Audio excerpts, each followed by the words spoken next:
भाई मैं मदरसा दारुल दर्जा हिफ्ज में पढ़ता हूँ। अच्छा भाई मैं आपसे कुछ सवाल जी भाई जरूर कीजिए, इंशाअल्लाह मैं जरूर जवाब दूंगा।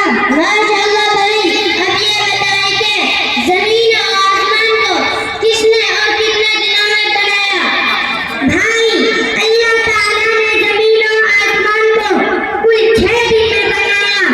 इतवार, पीर, मंगल, बुध, जुमेरात, जुमा। माशाअल्लाह भाई आपने बिल्कुल सही बताया। अब मेरा दूसरा सवाल है कि आप सल्लल्लाहु अलैहि वसल्लम की पैदाइश कब और कहाँ और किस दिन हुई?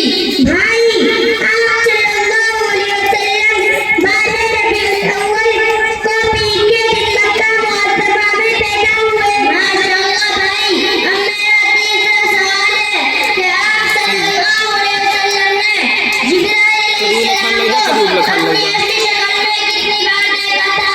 भाई आप सल्लल्लाहु अलैहि वसल्लम ने जिब्राइल अलैहिस्सलाम को अपनी असली शक्ल में कुल 4 बार देखा था। माशाअल्लाह भाई आपने बिल्कुल सही जवाब दिए हैं। अब आप ये भी बताएंगे आप सल्लल्लाहु अलैहि वसल्लम